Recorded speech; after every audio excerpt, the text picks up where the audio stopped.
actual presidenta de la Sociedad Nacional de Pesquería. En la relación de panelistas tenemos al doctor Virton Munay Alarcón, es director científico de la Comisión Permanente del Pacífico Sur, al señor Francisco Miranda, presidente de la ONG OANES, al ingeniero SIC Carlos Castellano Fricci, representación del capítulo de Ingeniería Pesquera del C de Lima SIC, al señor Jorge Pesares y Cáceres, presidente de la Federación de Pescadores de Moquegua, y al ingeniero SIC Ricardo Gersi de Belaunde, de la Facultad de Oceanografía, Pesquería y Ciencias Alimentarias de la Universidad Nacional Federico Villarreal. A todos ellos les doy la bienvenida en esta tarde, y asimismo saludo la presencia del congresista Ángel Neira, que nos honra con su presencia, a los colegas ingenieros pesqueros y acuícolas, a los colegas de las diferentes profesiones, a todos los asistentes, jóvenes estudiantes también, que nos acompañan hoy en este evento que, como repito, tiene importante trascendencia en estas circunstancias. Voy a hacer también el papel de moderador, y las reglas del evento van a ser los siguientes. Cada expositor tendrá 10 minutos de exposición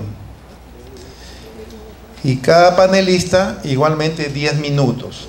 Habrá una segunda ronda de réplica donde el expositor tendrá 5 minutos de exposición y los panelistas 5 minutos finales. Luego habrá un pequeño lapso para preguntas de los asistentes, responderán expositores o panelistas, y luego correspondería a las conclusiones, pero eso ya será un manejo interno de la directiva con expositores y panelistas, de tal manera que en las próximas horas sacar un documento como conclusión de este foro que será entregada a las altas autoridades del país, sea al presidente de la República como a la señora ministra de la Producción. Bien, por el momento tenemos 3 expositores y 4 panelistas. Todos somos testigos que el tráfico cada vez está más pesado, hay un retraso de los participantes, pero con los que están presentes vamos a dar inicio al foro. Bien, entonces a partir de este momento se inicia el foro pesquero, el fallo de La Haya y su impacto en la actividad pesquera y acuícola, donde cada expositor va a exponer su punto de vista sobre lo que significa este fallo, tanto del punto de vista del límite marítimo como de su importancia para el desarrollo de la pesca y la acuicultura. Y comenzamos con la exposición del ingeniero Henry Quiroz López. Cuando esté por vencer los 10 minutos, es decir, faltando un minuto, haré una seña al expositor para que tome nota que su tiempo está por vencer. Ingeniero SIC Henry Quiroz, lo invito, lo recibimos con un aplauso, por favor.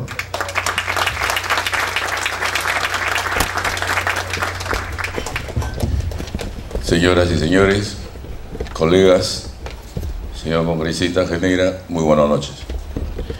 El agradecimiento al capítulo de ingenieros pesqueros del C de Lima SIC por la convocatoria a este magno evento con referencia a lo que en estos momentos está manejándose en ambos países.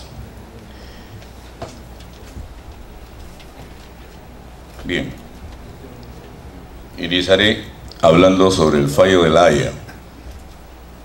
Finalmente, la Corte Internacional de Justicia de La Haya emitió su fallo en relación con el diferendo sobre los límites marítimos entre Perú y Chile. Como era de esperarse, ninguna de las partes está satisfecha. No existe suficientes razones para expresar disconformidad de fondo, ya que se trata, en todo caso, de una sentencia final, inapelable y de cumplimiento obligatorio que pone término definitivo a la controversia. La ventaja es que ahora nos toca enfrentar retos comunes para alcanzar el desarrollo que persiguen nuestros pueblos. Es innegable que la relación económica entre ambos países se ha venido desenvolviendo con fluidez en los últimos años. Se estima que la inversión chilena en el Perú es de 13.000 millones de dólares y la inversión peruana es de 7.000 millones de dólares. Por delante tenemos la perspectiva de un mayor intercambio, visto desde el ámbito comercial, económico, financiero y cultural, a la vez que se active la integración, incluyendo la fronteriza en forma prioritaria. ¿Quiénes son los grandes ganadores? Todos somos ganadores. Los peruanos adquirimos una importante porción de mar. Los chilenos se quedaron con una importante área de pesca. Reiterar la voluntad de trabajar en forma conjunta en el reforzamiento de las buenas relaciones bilaterales, en particular las del orden empresarial y la promoción comercial, asimismo las inversiones, en una común visión del desarrollo sustentable. Debemos mirar al futuro, reforzando la complementariedad de las economías y las oportunidades para proyectarse conjuntamente a los mercados internacionales, en particular en el marco de la Alianza del Pacífico, y puede constituir un ejemplo al mundo para ambos países. De cara al frente interno en materia pesquera, gracias, fomentar y fortalecer las relaciones entre el sector privado, estatal, la academia, finalmente los grupos de interés, con el fin de contribuir a gestionar el manejo pesquero, teniendo como objetivos el valor económico, el valor social y el valor ambiental. ¿Cuál es la situación de la nueva zona de dominio marítimo peruano? 50.000 kilómetros aproximadamente. Necesitamos conocer qué tenemos, por lo cual la investigación, la exploración, el desarrollo científico tiene que estar presente. Quien debe liderar es el IMARPE como titular científico de nuestro sector. ¿Con qué contamos? La información que contamos a la fecha es que compartimos mayoritariamente de la anchoveta, que le da características de comportamiento de especie transzonal. Según Chile, es del 80 al 90%. Asimismo, las especies para el consumo humano directo, como el perico en Perú o palometa en Chile, como pez espada o albacora en Chile, como pota o calamar gigante en Perú, o jibia en Chile. De esto tenemos información, y lo que amerita es que el manejo pesquero debe ser homologado, estandarizado, y que la normatividad debería estar vigente entre ambos países. Hace 2 semanas estuvimos en una reunión convocada por UNOPS con referencia a los manejos de las especies transzonales. Coincidió con que el viernes pasado, era próximo al lunes que hemos asistido a la emisión del fallo, y ya han tenido cercanías técnicas científicas, tanto representantes del gobierno peruano como del gobierno chileno con referencia a las especies transzonales, independientemente del carácter que le iba a dar la determinación de La Haya. Yo creo que en ese sentido el Colegio de Ingenieros es el llamado conjuntamente con el IMARPE, y él produce a liderar estas acciones, ya que somos parte importante en el desarrollo pesquero nacional. Gracias. Muchas gracias, ingeniero Henry Quiroz. A continuación, la exposición del señor Zoilo González Ugalde, de la Federación de Pescadores de la región Tacna. Un aplauso para él.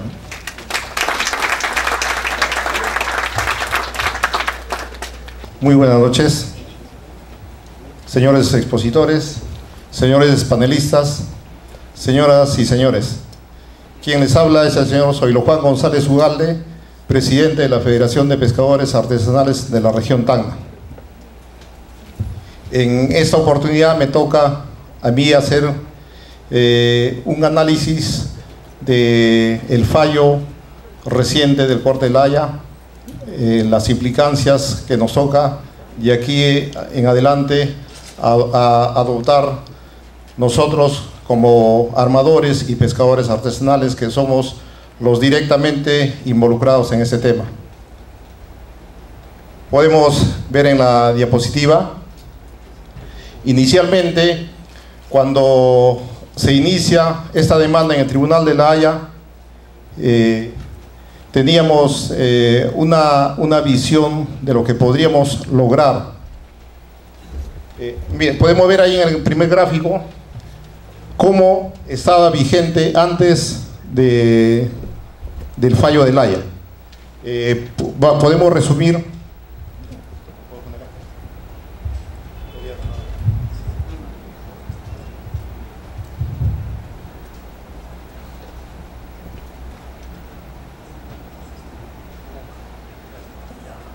Nosotros, los pescadores artesanales de Tacna, especialmente que estamos en la frontera, podemos apreciar acá en el mapa el paralelo 1821. El paralelo 1821 es el que está en el límite, que nace del hito número 1 y se proyecta hacia el oeste. En la zona de Tacna, cuando uno sale de esa zona y navega hacia el oeste, solamente tenemos 20 millas. La zona de Hilo tenemos 40 millas, Mollendo tenemos 80 millas, Camaná 100, y así en Atico recién tenemos las 200 millas. El objetivo de la demanda, como se puede apreciar ahí en el triángulo, era que podría concederse, como se ve en la línea roja, toda esta zona, pero no ha sucedido así. Nosotros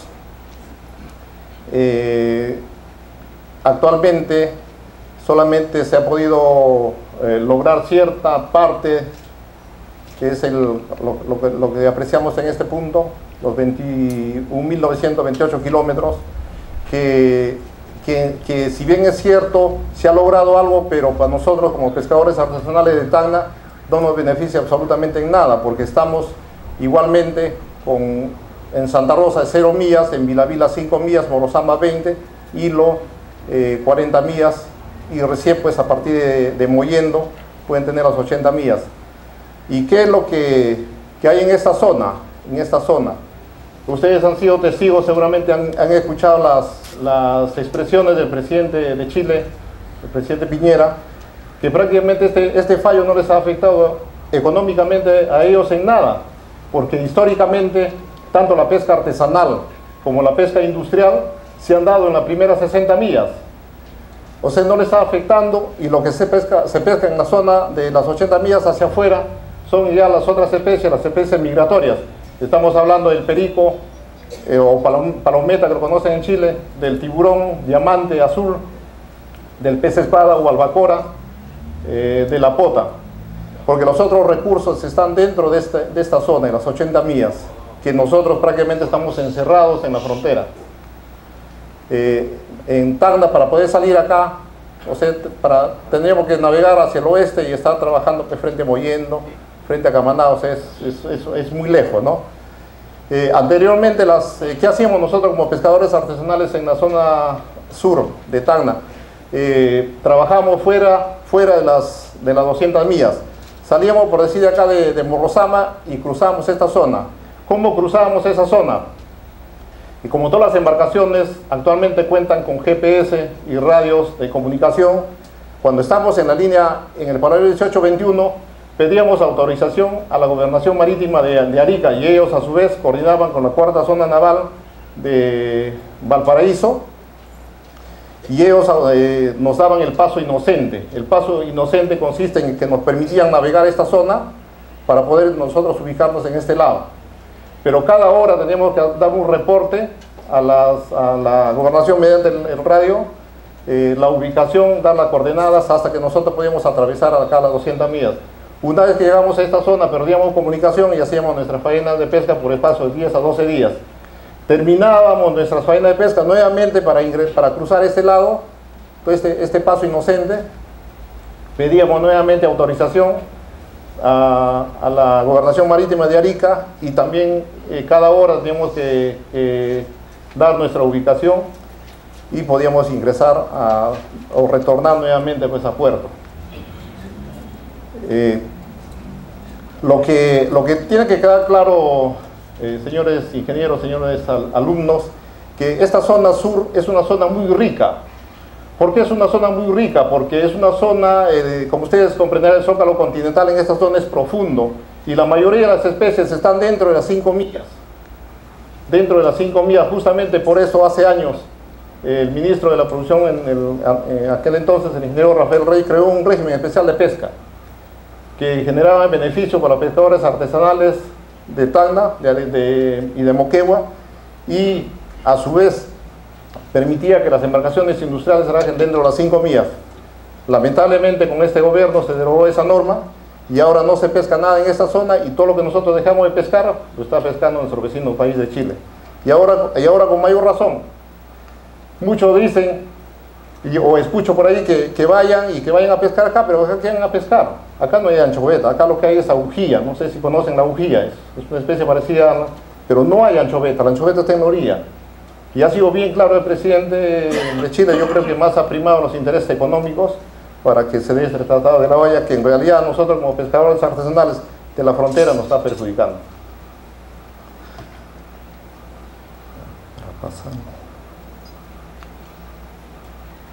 Para pasar el siguiente. También a medida de comentario, quizás muchos de ustedes no saben cuánto es una faena de una pesca de altura, lo que tenemos que ver en este caso, ¿no? Porque esta zona que se han dado para que podamos trabajar en el futuro, una faena de una pesca de altura, tanto del tiburón como del perico, está entre 10 a 20 días.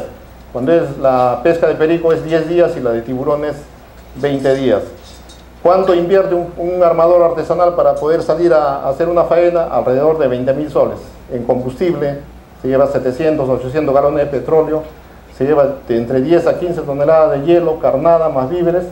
O sea, tenemos que hacer una pesca pues que pueda sostener, ¿no? Para poder al menos llevar un recurso a nuestro domicilio. Ojalá ahora pues en esta zona, ojalá esperamos que se pueda implementar, ¿no? Lo más rápido, porque estamos escuchando ahí que ha habido casos que en Sudáfrica que se han dado tratados pero se han implementado después de 10 años. Y estamos escuchando también comentarios de autoridades de Chile que cuándo se va a hacer, inclusive están pretendiendo que se modifique la Constitución del Perú. Entonces realmente nosotros no sabemos cuándo. Actualmente en Arica hay 10 embarcaciones artesanales peruanas que están detenidas, que tienen que pagar fuertes multas.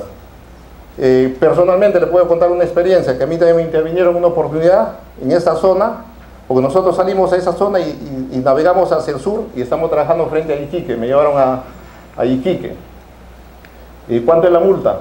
50.000 soles. Actualmente creo que están cobrando más por una embarcación. O sea, hacemos un llamado nosotros acá como pescadores artesanales de la zona sur para que que este gobierno pueda coordinar y cuanto antes pues se pueda ver acá las coordenadas, porque va a ser bien difícil que se pueda tomar la coordenada, porque no es un paralelo, donde uno se orienta, ¿no? El punto 18-21 ahora son estas zonas. ¿Y cómo nos ubicamos? ¿En qué intersección? O sea, va a ser bien complicadísimo para que nos puedan ubicar. Sí, bueno, eso sería todo y muchas gracias. Yo me voy a referir específicamente a la ejecución del fallo. Como el tiempo es breve y soy un especialista en hidrografía y he venido también a aprender de ustedes aspectos relacionados con las pesquerías en este foro, quiero manifestarles mi preocupación y cómo es que pienso que pueda llevarse a cabo la ejecución del fallo. El fallo ha determinado seguir la línea del paralelo geográfico del hito número 1 a partir de un punto que cruza la línea de baja marea. Como primer término, tenemos que ponernos de acuerdo con Chile para utilizar un punto preciso y definirlo en coordenadas geográficas y plasmarlo en una cartografía náutica. Es decir, el plano de referencia de la baja marea o cero hidrográfico en el Perú se define a través del promedio de bajamares de sisigias ordinarias. Sisigias son las mareas más bajas que existen. Y esto, a través de la Dirección de Hidrografía, se tiene un registro de casi 80 años. Y se mantiene este nivel graficado en las cartas náuticas, en la tabla de mareas y en otros instrumentos de ayudas a la navegación. Para Chile, ese mismo plano tiene una referencia ligeramente diferente, ya que en el sur de Chile existen mareas que van hasta en el orden de los 10 metros. En el Perú diríamos que entre 1 metro y 2 metros es el promedio entre la amplitud de marea. En cambio, en el sur de Chile llega hasta más de 10 metros. Por lo tanto, ellos han tenido a bien poner un plano de referencia que se especifica a través de la más baja marea. Entonces, el primer punto para ejecutar de buena fe y voluntad política la ejecución del fallo es determinar el punto con coordenadas geográficas precisas en el punto donde la frontera inicia en el mar, porque la Corte ha cambiado. Debería haber sido, por lógica, el punto Concordia, es decir, donde la frontera terrestre llega al mar. Pero esto no nos debe sorprender porque existen antecedentes internacionales, tengo entendido que son 6 antecedentes donde no necesariamente la frontera terrestre ha continuado en la misma línea hacia el mar. La Corte ha tenido una decisión de esta naturaleza porque a lo largo de los últimos 60 años, desde 1954, y ha hecho un desarrollo de toda la jurisprudencia que el propio Perú ha generado y ha llegado a la conclusión que debemos respetar. No creo que sea momento de revisar y lamentarnos, sino, como bien lo ha dicho el ingeniero Quirós, mirar para adelante y sacar provecho de la situación que hoy en día tenemos. Algo hemos recuperado de lo que nos pertenecía. No todo, pero sí un sector importante.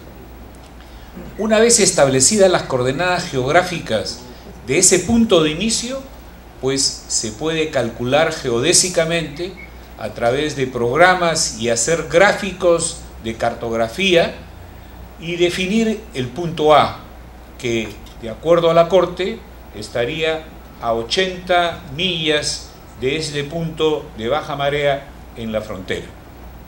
De allí hacia el punto B, cuyo límite es la proyección de 200 millas frente a las costas de Chile, y para eso tanto Perú como Chile han establecido interna y soberanamente sus líneas de base.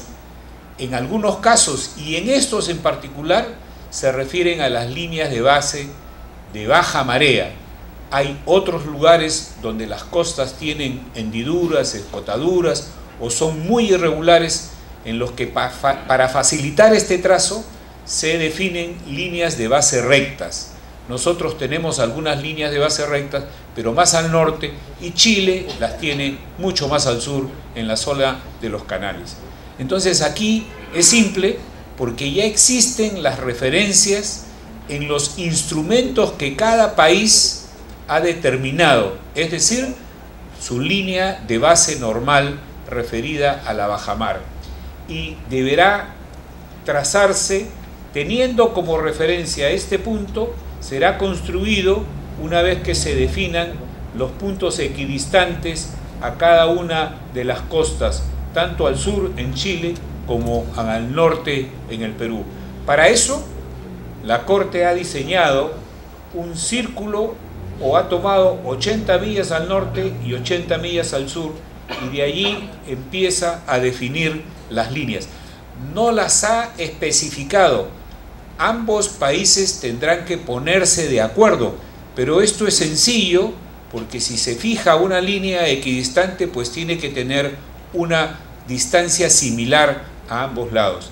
De esa forma se llegará a determinar el extremo, que es el punto B, que cruza las 200 millas frente a Chile, y finalmente el punto C se genera porque a partir del punto donde la frontera marítima se inicia, se trazan 200 millas al norte, 200 millas al sur, y de allí semicírculos que se van a cortar en el punto C.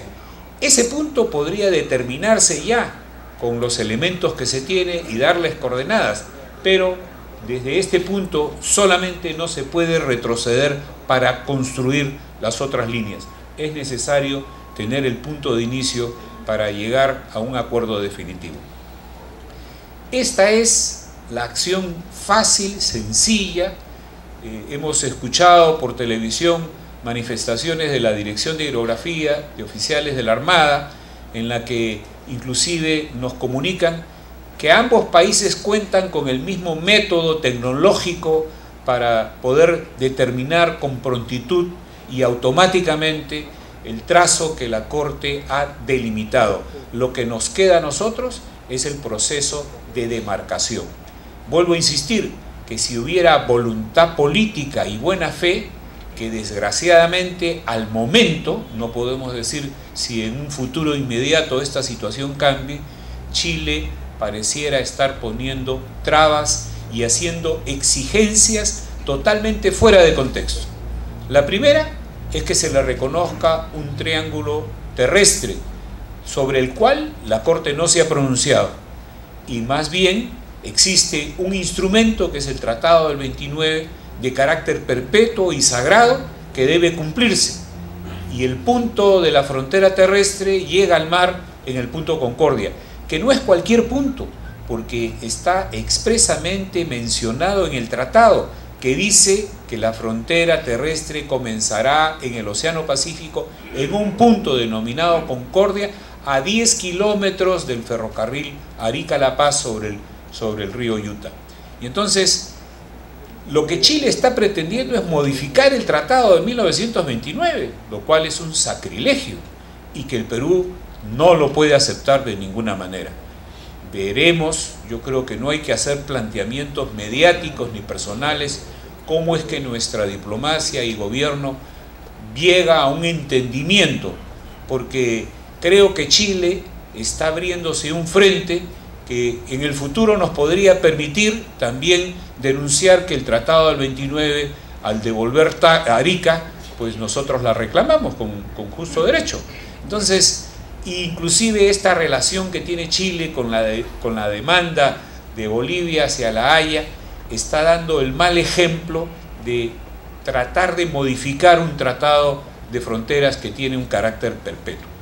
De otro lado, nos está pidiendo que modifiquemos la constitución política del Perú, lo cual es un atrevimiento, una insolencia, una soberbia que no debemos de nosotros permitir. Es una intromisión en asuntos internos del Estado peruano. Desgraciadamente, y estoy seguro que hay muchas respetables opiniones entre los pescadores, creemos que existe en el Perú un mar territorial de 200 millas. Esto es una ilusión, porque lo que se cumple desde el punto de vista de la costumbre, del derecho internacional, de la Convención sobre el Derecho del Mar, si bien no somos parte, pero le damos estricto cumplimiento, inclusive hasta el manejo de carácter pesquero. Creo que en ese sentido el doctor Ulises Munaya nos puede ilustrar muy bien cómo es que hay compromisos del Perú y cómo es que nosotros estrictamente cumplimos las reglas del derecho internacional recogidas en la Convención sobre el Derecho del Mar. Pero esto se ha politizado y ha pasado a ser un espíritu ideológico de algunos que demagógicamente venden una idea equivocada. Yo creo que simplemente lo que el Perú debería hacer es, mediante un instrumento interno, que puede ser a nivel decreto supremo, decir lo que ya le ha dicho al mundo, decir el compromiso que ha aceptado ante la Corte. El propio juez que leyó el fallo ha dicho: el agente peruano nos ha manifestado que el Perú respeta escrupulosamente los espacios universales. ¿Y cuáles son? El mar territorial de 12 millas, la zona económica exclusiva de la milla 12 a la 200 y la plataforma continental. A mí me extraña que el expositor que me ha antecedido ha hablado del concepto de paso inocente. La figura de paso inocente solo se da en el mar territorial y es exigida en una medida más estricta por el Estado ribereño. Es decir, tiene la capacidad de poner mayores restricciones, como lo ha mencionado, un posicionamiento horario y reporte. Pero en la zona económica exclusiva, a partir de la milla 12, existe el principio universal de la libertad de navegación. No es necesario comunicarse ni informar a nadie como una situación de obligación de soberanía.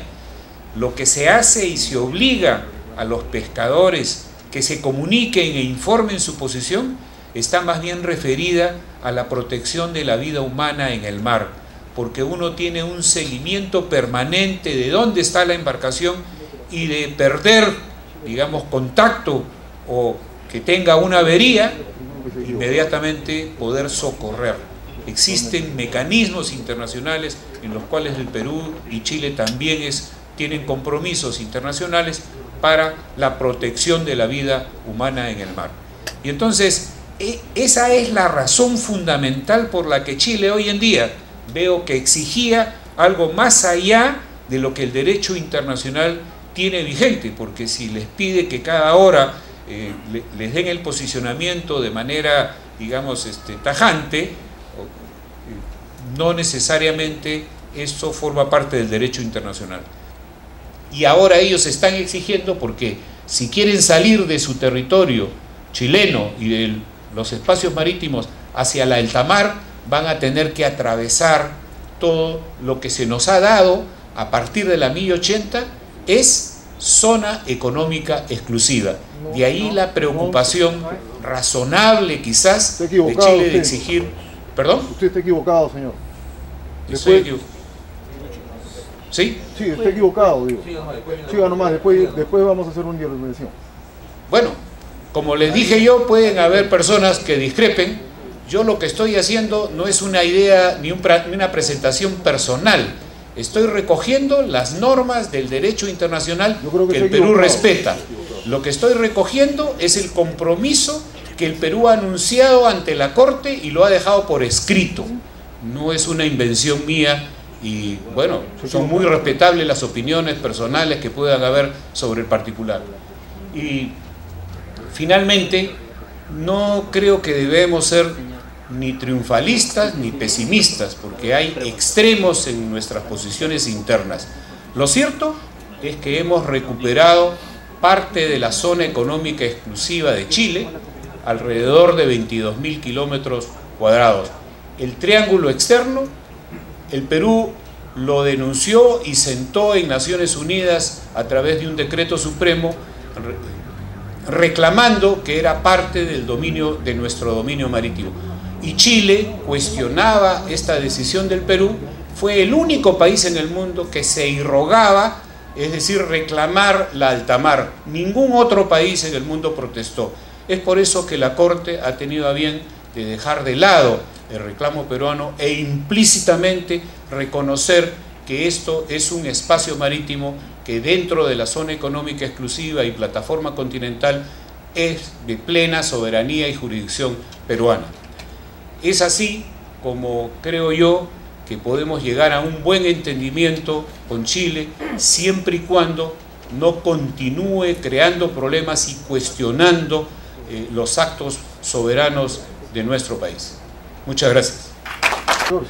Buenas noches a los distinguidos profesionales del capítulo de Ingeniería Pesquera, a su presidente Alejandro Martínez, a la señora Elena Conterno, presidenta de la Sociedad Nacional de Pesquería, al almirante Jorge Bruset, por su destacada y siempre aleccionadora exposición, al señor Zoilo, nuestro también distinguido expositor, y al ingeniero Henry Quiroz, uno de los más experimentados agentes vinculados a la exportación de los recursos pesqueros de este país.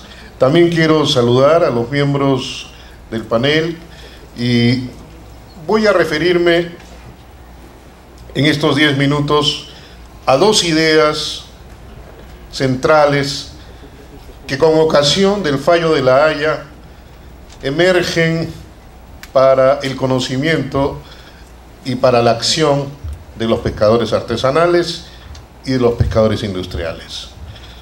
Uno de ellos es lo que constituye un agravio comparativo y el otro de ellos es la idea de que siempre desde hace 2 años se ha venido sosteniendo que La Haya ha sido un problema de límites, pero la OROP, la Organización Regional de Ordenamiento Pesquero del Pacífico Sur, que aquí se ha mencionado, que en estos momentos se encuentra casualmente sesionando en Manta, es un problema de soberanía. Entonces, por un lado tenemos un problema de límites que está resuelto en La Haya, pero por otro lado tenemos en estos momentos que se está jugando un problema de soberanía sobre el manejo responsable de nuestros recursos pesqueros. Entonces, vamos a ver cómo desarrollamos estas ideas. Hay algo en lo que estamos de acuerdo todos los sectores. Hemos tenido diferencias con la administración del Estado en relación a la regulación pesquera. Aquí mismo, en este mismo foro, se ha hablado del Decreto Supremo 005, del Decreto 011-2013, y se ha establecido un foro de debate en relación a estos temas en los que no estamos de acuerdo. O sea, no existe un acuerdo generalizado, no existe una idea común, existe todavía una cosa pendiente por saldar en estos aspectos. O sea, hay por parte del regulador una idea y por parte de los regulados, de los administrados, otra idea en relación a estos temas. Pero hay algo en lo que ambos estamos de acuerdo. Y ambos estamos de acuerdo en que tanto la anchoveta del norte de Chile como la anchoveta del sur del Perú constituyen un solo stock. En eso estamos de acuerdo. En eso estamos de acuerdo en el Ministerio de la Producción, estamos de acuerdo los pescadores artesanales del Perú, estamos de acuerdo la Sociedad Nacional de Pesquería, está de acuerdo el Instituto del Mar del Perú, está de acuerdo el IFOP, está de acuerdo los gremios pesqueros de Chile y están de acuerdo las autoridades chilenas. O sea, hay un acuerdo común.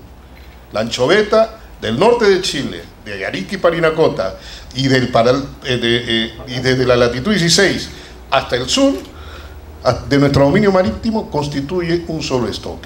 Y ustedes que son ingenieros pesqueros saben perfectamente que en política pesquera la unidad de manejo es el stock. Entonces, existe un agravio comparativo cuando al pescador peruano se le obliga a pescar a partir de la milla 7 y al pescador chileno a partir de la milla primero. En derecho comparado, ¿en qué consiste el agravio comparativo? El agravio comparativo es una discriminación.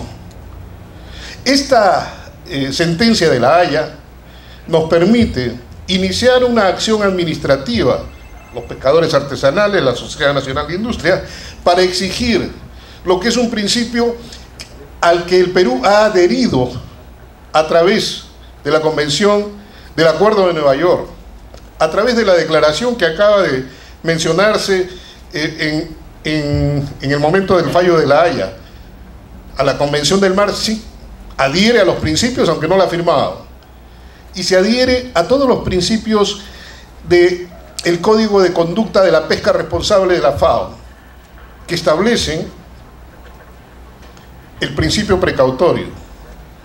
El principio precautorio dice que cuando es un solo stock, el manejo debe ser el mismo.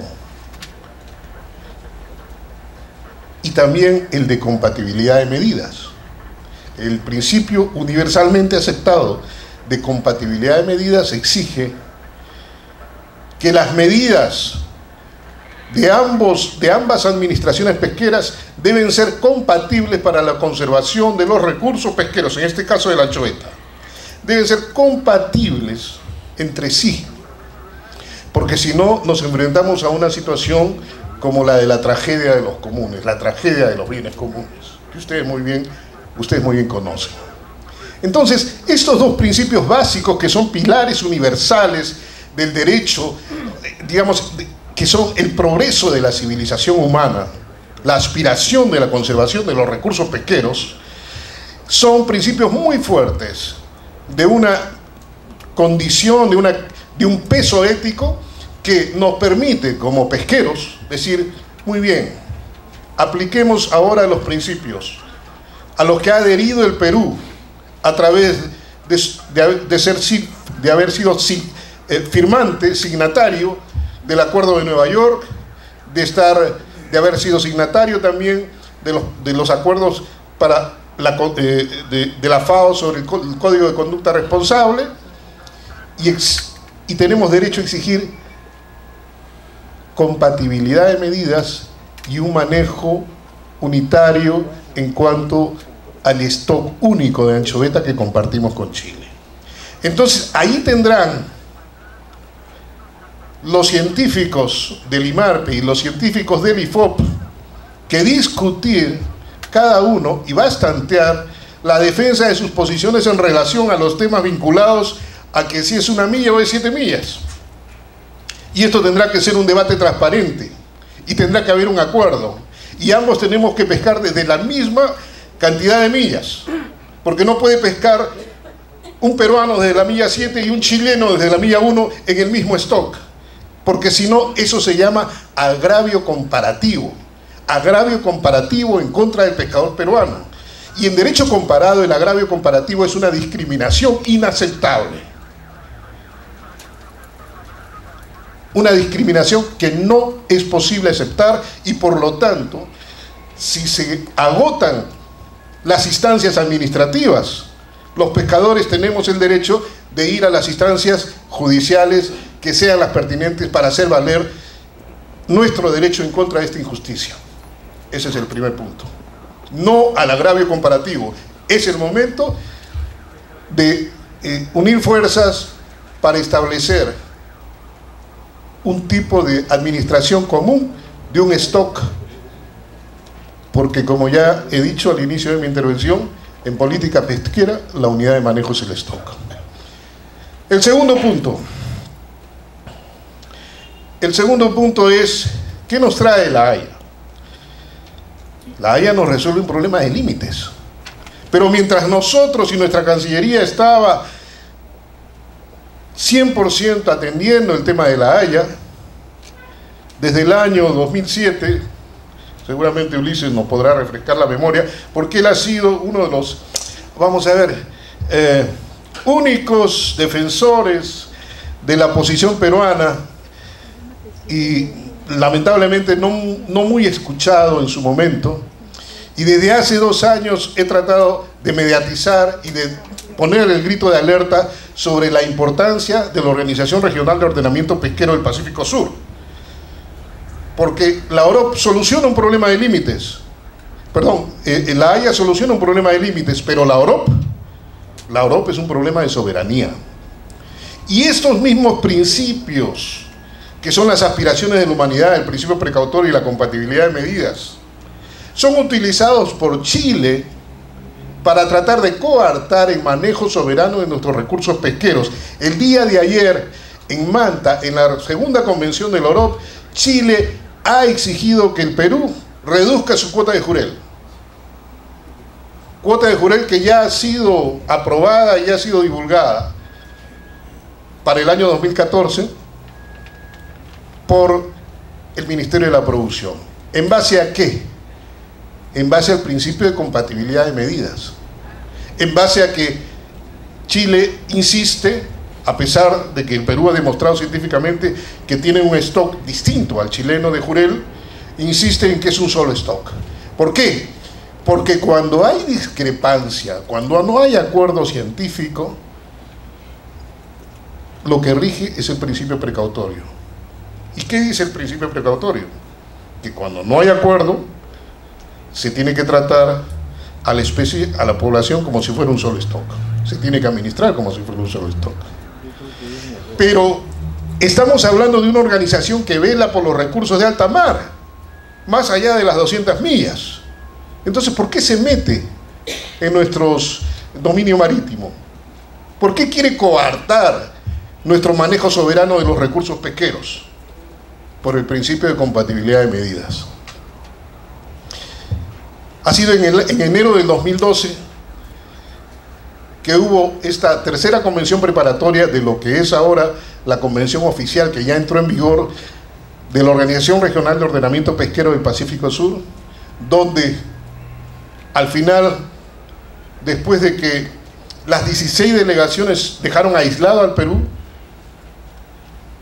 dio la vuelta al mundo las palabras de Samuel Leiva, el jefe de campañas de Greenpeace. El Perú ha secuestrado la oportunidad de recuperación del jurel del Pacífico Sur. Y es lo mismo que nos están diciendo ahora. Y ahora no solamente los chilenos, también los chinos, que están acusando al Perú que el Perú solamente ofrece ambigüedades, ofrece promesas vacías, dijo el chino, el delegado chino. Y han acusado al Perú de haber entregado tarde sus informes acerca de la cantidad de pesca del jurel, y que habían declarado 26.000 y resulta que son más de 70.000 toneladas pescadas. En síntesis, en estos momentos el Perú está viviendo un acoso, una situación de acoso y derribo dentro del OROP. ¿Y qué cosa es el OROP? Una organización creada por Australia, Nueva Zelanda y Chile, en donde existe un particular eje político, en donde existe cierto acuerdo entre estos tres países que manejan la institución. Entonces, ha habido un descuido, eso es algo que tenemos que pensar. La Cancillería dice, no es importante porque nosotros no formamos parte del OROP. Sin embargo, ya en el año 2012 nos perjudicamos y dejamos de pescar 150.000 toneladas de jurel debido al problema que tuvimos en Europa. ¿Retrocederá esta vez el Ministerio de la Producción y bajará la cuota que ya dio de jurel? ¿Mantendremos el ejercicio de nuestra soberanía? ¿A qué costo? Estas son preguntas que tienen que responderse. Entonces, recordemos, podrás ser una victoria pírrica, ganar unos cuantos kilómetros de mar, si es que no defendemos nuestra soberanía en el uso responsable de nuestros manejos pesqueros, allí donde importa, que es en la Organización Regional de Ordenamiento Pesquero del Pacífico Sur. Estas son las dos ideas que yo quería dejar en ustedes, porque el tema no ha acabado acá, ni se reduce al fallo de La Haya.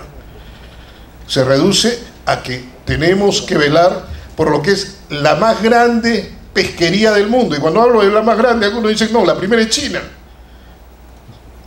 Lo que sucede con China ya lo sabemos, que cuando incorpora sus estadísticas, ellos tienen la flota más grande y pescan en todas partes del mundo. Las 500.000 toneladas de pota que han pescado frente a nuestras aguas y dentro de nuestras aguas, y las han declarado en OROP como pesca nacional china, es realmente de sus barcos.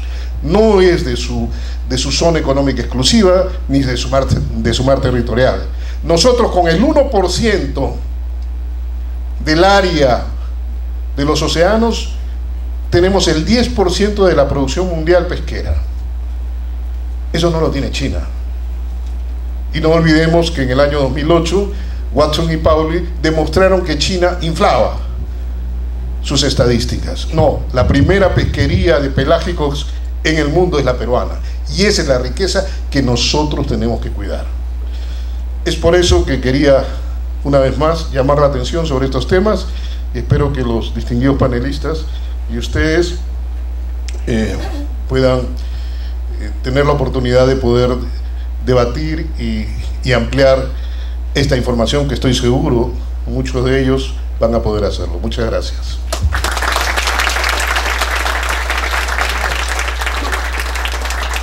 Se agradece la participación del licenciado Pedro Trillo, presidente del Instituto de Recursos y Estudios Acuáticos. A continuación, tenemos la participación de la licenciada Elena Conterno Martinelli, ex ministra de la Producción y actual presidenta de la Sociedad Nacional de Pesquería. La recibimos con un fuerte abrazo, por favor. Muy buenas noches, un gusto estar en este evento, pudiendo reflexionar, compartir algunas ideas sobre este tema tan apasionante que es la pesquería, y otro también muy apasionante que es el tema de soberanía, de límites y todos los aspectos vinculados pues al ejercicio, al dominio de Perú y en particular sobre el mar. Saludo a todos los expositores, a los panelistas, al Colegio de Ingenieros que ha tenido esta feliz iniciativa, y creo y saludo ante todo tener acá a los presidentes de las federaciones de pescadores artesanales de Moquegua y Tacna, cuyas voces es importante que se escuchen en este debate, y no solamente los de una de las organizaciones, de una de las caletas de esta zona del país. Voy a centrar un poco, como dice acá, la importancia de la pesquería en el fallo de La Haya, y viendo la parte antes del fallo y cómo los jueces señalan que llegan a la conclusión de dónde debe ser la frontera marítima, dónde deben reconocer la frontera marítima, y también los efectos que tiene este fallo. Entonces, como se dio en la lectura, digamos, como dijeron los magistrados, ellos establecen que, dado que en el convenio de zona especial fronteriza del 54, en el artículo primero se hacía referencia a unas 12 millas marinas de ancho a cada lado, perdón, 10 a cada lado del paralelo que constituye el límite marítimo, es que la Corte presume que ya había un acuerdo de dónde estaba ese límite y que era un paralelo. Pero este es el primer punto, es decir, dijeron no, ya había, no está claro cuándo, se habla de un acuerdo tácito, pero la pregunta importante es, bueno, ¿y hasta dónde? ¿No? Porque en ese momento no había el concepto de 200 millas marinas, digamos, reconocido a nivel internacional. Entonces, ¿hasta dónde debía extenderse esa frontera, ese paralelo? Y es interesante porque el análisis que hace la Corte Internacional se basa en la presencia pesquera de Chile.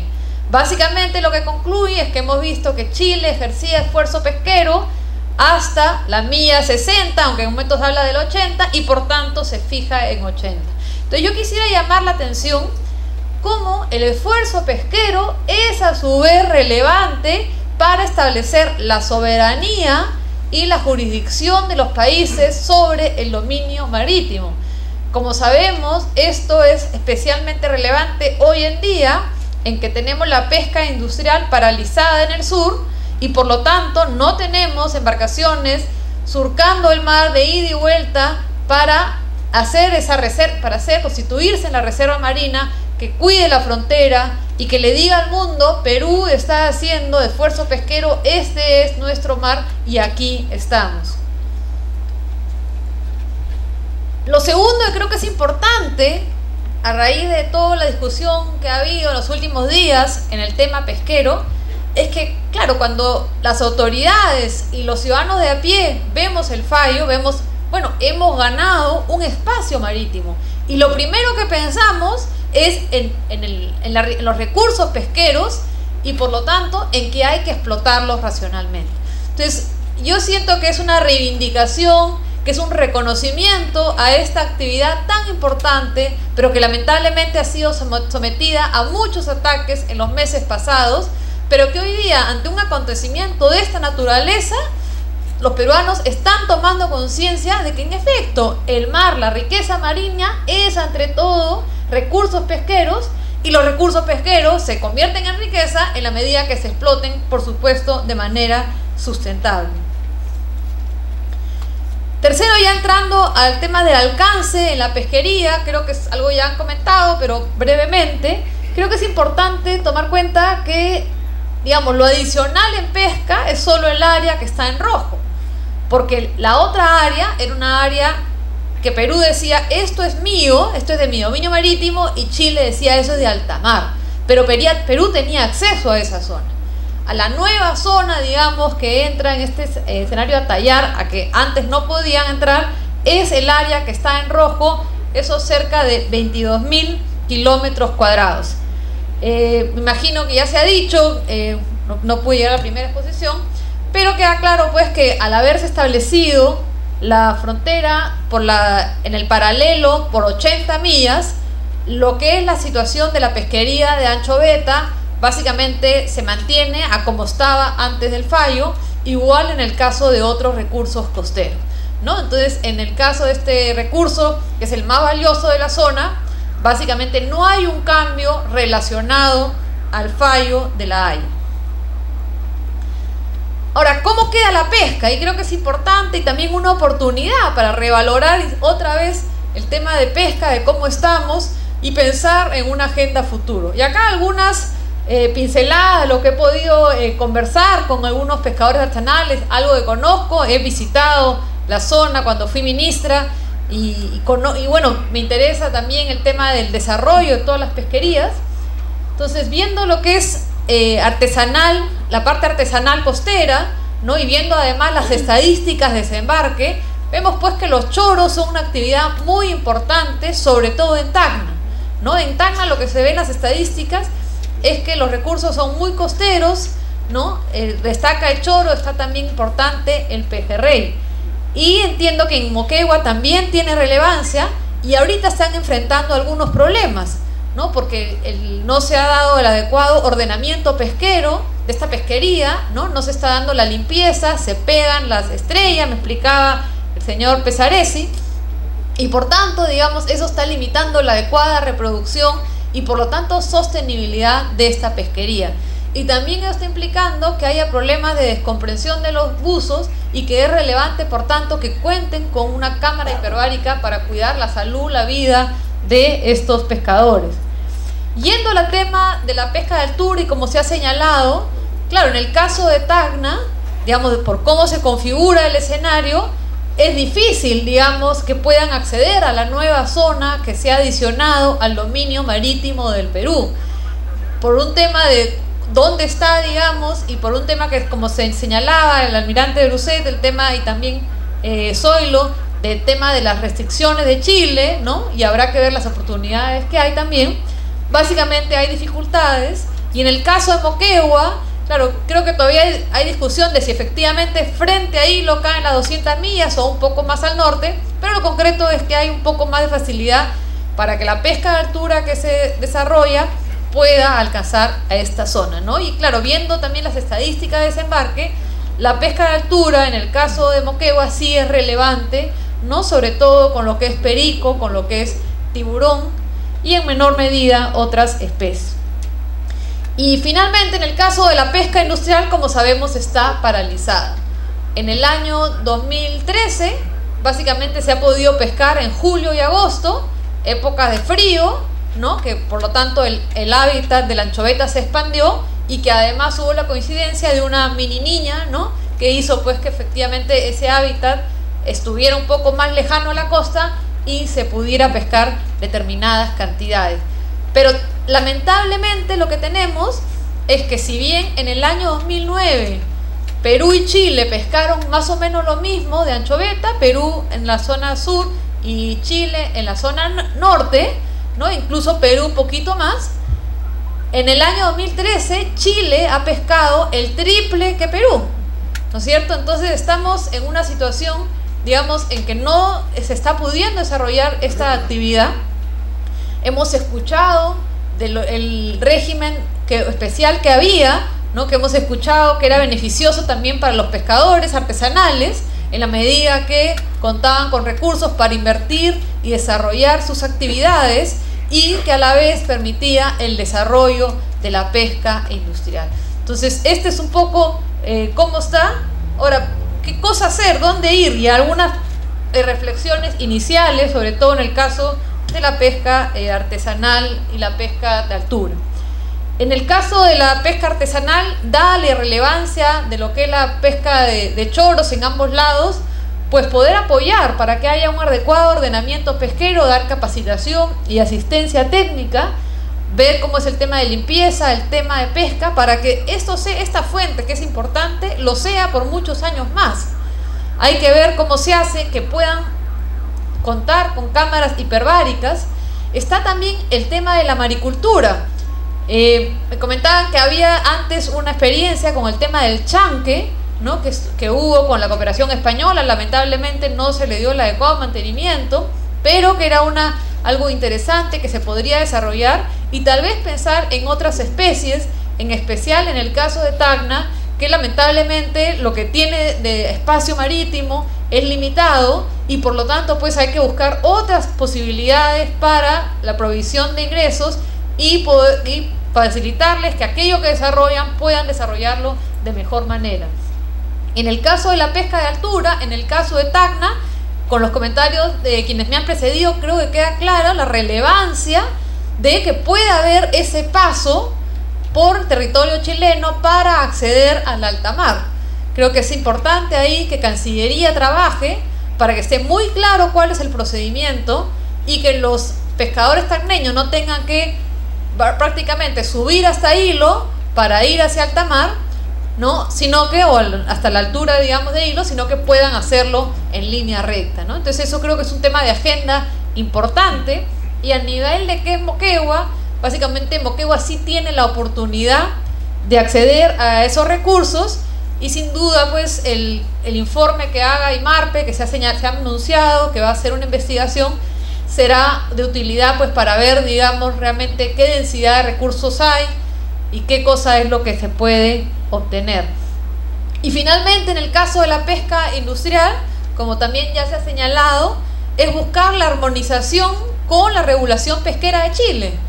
Como se ha dicho, es un stock que compartimos, y si lo compartimos quiere decir que la regulación de un país y la forma en cómo se explota tiene interdependencia con aquellos del otro país, porque de lo contrario se hablaría de dos stocks, pero no, por muchos años se habla que es un stock, ahí coinciden todos, y por lo tanto pues la literatura internacional señala, hay que tener reglas similares, y hoy en día sabemos que Chile hace la pesca de la milla 1 y Perú desde la milla 7.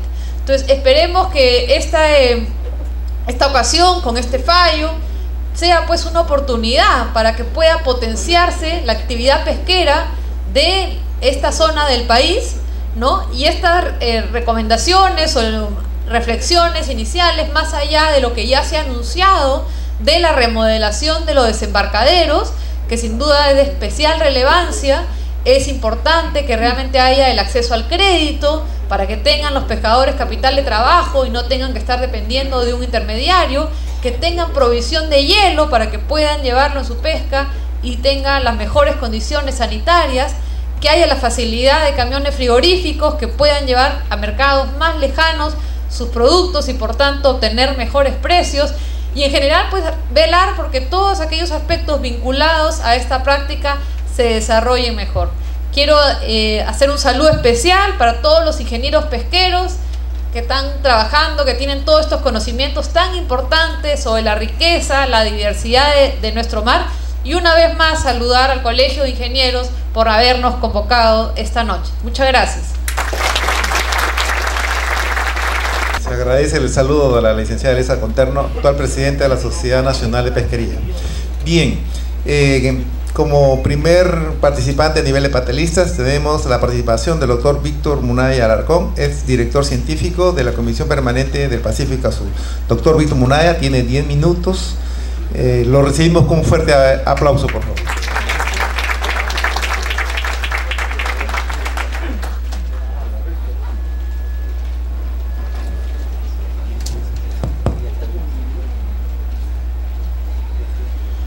Muchas gracias y muy buenas noches a todos. Ante todo quiero felicitar al Colegio de Ingenieros, especialmente al capítulo de Ingenieros Pesqueros, a su presidente y a su junta directiva por haber tenido, digamos, esta tremenda iniciativa. Aprovechó inmediatamente una oportunidad para tratar un tema trascendental para el país. Quiero saludar también a los distinguidos miembros a los distinguidos expositores, quienes nos han hecho, digamos, unas exposiciones maravillosas, con todo conocimiento, y nos han abierto, digamos, todo el panorama del problema. Igualmente, digamos, a los distinguidos panelistas. Quisiera, ante todo, resaltar que estamos viviendo en estos momentos un hecho histórico.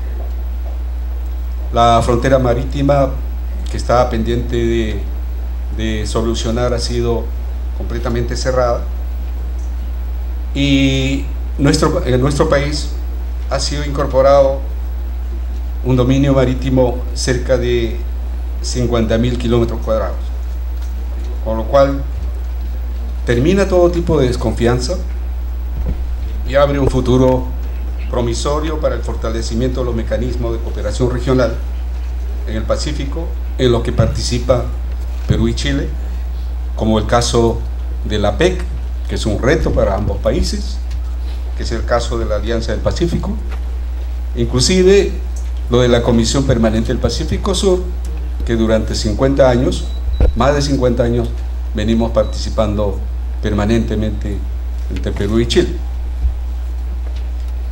Y a propósito, quisiera también manifestar que durante todo el proceso, inclusive, digamos, en el momento del fallo, los orígenes, etcétera, prácticamente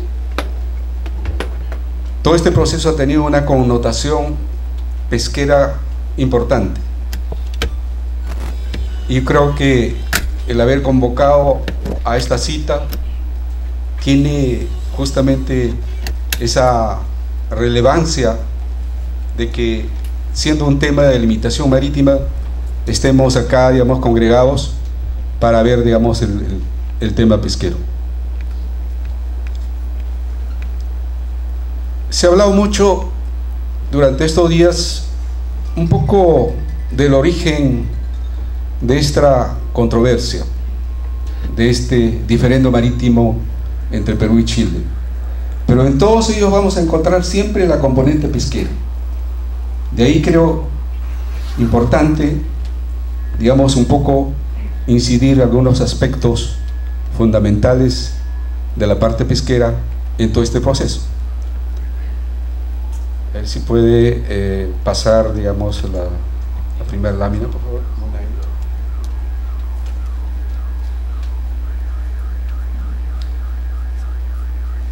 En consecuencia, voy a abocarme a tres aspectos. Primero, el origen pesquero de la controversia marítima, el fallo de La Haya basada prácticamente en argumentos pesqueros, y finalmente las consecuencias pesqueras del fallo, o sea, todo va a ser pesquero. En primer lugar, el origen pesquero de la controversia marítima. Hemos escuchado durante la lectura del fallo hacer muchas veces mención a la Comisión Permanente del Pacífico Sur. Estoy seguro que para muchos el haber mencionado a la Comisión Permanente del Pacífico Sur es algo tal vez que no se esperaba. Se ha mencionado, creo que durante media hora, prácticamente todos los instrumentos regionales que se han acordado en el marco de la Comisión Permanente del Pacífico Sur. Pero veamos que en qué momentos se suscriben los 12 convenios que el día de ayer mencionó el presidente de la Corte. 12 convenios dentro de la Comisión Permanente del Pacífico Sur que tienen directa relación con el diferente marítimo. Primero, fundamentalmente por las menciones y el sustento de parte de Chile. Chile basa prácticamente su defensa en dos convenios fundamentales, 52 y 54, cuando en el marco de la Comisión Permanente del Pacífico Sur se suscribieron 12 convenios regionales. Veamos entonces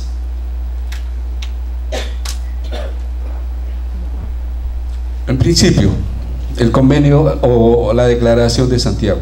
Yo sé que ustedes no lo van a leer, pero es apenas una página con unos pocos artículos, que es una prácticamente declaración de principios, y que en el artículo 4 se hace mención, digamos, a la delimitación marítima en el caso de presencia de islas entre países. Fundamentalmente este es un tema que tiene que ver entre Perú y Ecuador, fundamentalmente. Ese artículo es básicamente el fundamento, uno de los grandes fundamentos de la defensa de Chile. Y luego tenemos el convenio de 1954, que es básicamente específico, que muchas veces ya se ha explicado, que se trata, digamos, de establecer una zona de protección, 10 millas para el norte, 10 millas para el sur, a partir del paralelo. Pero aquí viene, creo yo, digamos, una pequeña dificultad que justamente Chile defendió con todo, digamos, este convenio de 1954. Fundamentalmente se trata de dos líneas. El artículo 1, que habla precisamente cuando se dice que digamos, la línea de protección se mide siguiendo el paralelo que constituye la frontera marítima de los países. Entonces ahí viene ya prácticamente la interpretación posterior de los jueces del acuerdo tácito, digamos, de la existencia de una frontera.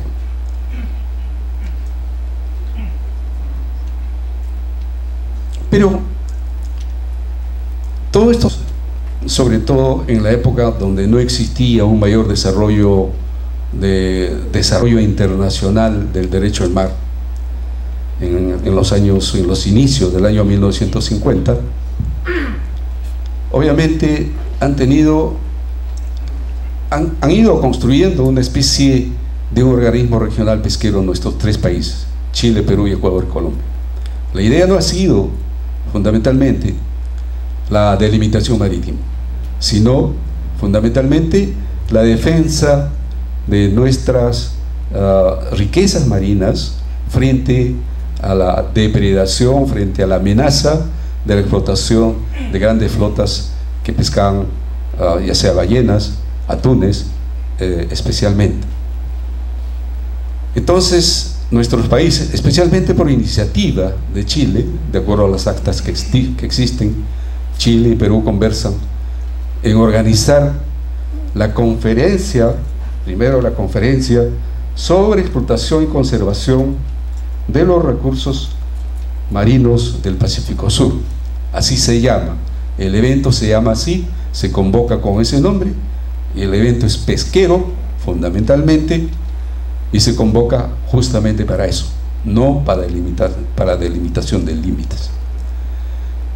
Entonces, aquí en esta primera conferencia sobre explotación y conservación de la riqueza marítima del Pacífico Sur, en el año 1952, se aprueban 4 instrumentos internacionales. Uno de ellos es la Declaración de Santiago de 1952, luego tenemos otras, la Declaración Complementaria y la Declaración Conjunta sobre no veo bien desde acá, sobre los problemas de la pesquería del Pacífico Sur, el reglamento de caza de ballenas luego la creación de una comisión permanente. Aquí ya vemos una especie de una estructura de un organismo regional pesquero. Están tratando de construir estos tres países un organismo regional pesquero del Pacífico Sur. Tenemos con la Declaración de Santiago un elemento importante. Es como que en el texto de un convenio cualquiera de la Europa, este constituye fundamentalmente el preámbulo, y además del preámbulo, los principios elementales, fundamentos para la creación de un organismo regional pesquero. Se determina las 200 millas como área de aplicación, digamos. Todo convenio, toda Europa tiene su área de aplicación. La Europa del Pacífico Sur, como ha dicho Pedro Trillo, digamos, ha hecho una mención específica, muy interesante, muy importante, que después de repente podamos tener tiempo para comentarlo. Tiene su área de aplicación que comprende la alta mar. La Comisión Interamericana del Atún Tropical tiene su área de aplicación. Entonces, el Pacífico Sur extiende sus 200 millas y pretende defender esas 200 millas sobre la explotación de los recursos, normar, regular y proteger la riqueza marina del Pacífico Sur. Los otros instrumentos igualmente se conducen a ello, fundamentalmente para poder proteger la riqueza marítima. Posteriormente, en la segunda conferencia, igualmente, sobre explotación y conservación de la riqueza marítima en el año 1954, tampoco se convoca para delimitar fronteras marítimas, sino para seguir resolviendo y tratar, ir construyendo una organización regional pesquera, porque esa vez, como vuelvo a decir, no se tenía una idea clara, no se tenía los instrumentos necesarios sobre cómo elaborar un organismo regional pesquero.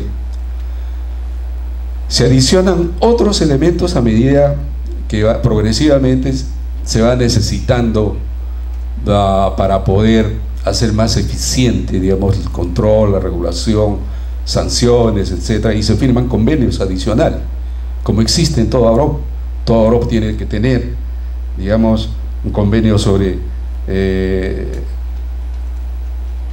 vigilancia y control, sobre sanciones, sobre permisos, etcétera, y se va suscribiendo, se va firmando, se va acordando tratados en ese sentido para tener un sistema. Ellos mismos llaman sistema, que para estructurar un organismo regional pesquero del Pacífico Sur.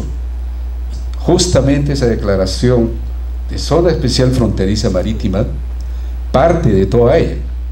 Estos instrumentos son partes integrantes y complementarios entre ellos. En conjunto, si nosotros quisiéramos ver en esta pantalla el índice de un organismo regional pesquero de cualquier parte del mundo, vamos a encontrar estos elementos.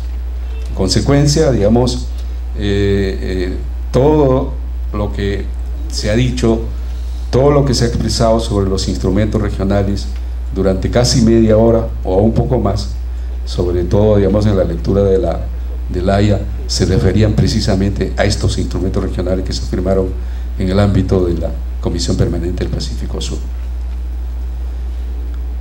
Un momentito, un poquito más relacionado, digamos, básicamente ya con esto he terminado esta primera parte. Tal vez la tercera parte lo voy a reservar para seguir comentando, porque eso ya es básicamente lo relativo al impacto del fallo en la pesquería. Pero otro elemento importante que hay que resaltar desde el punto de vista pesquero es que el fallo sorpresivamente se basa en elementos pesqueros.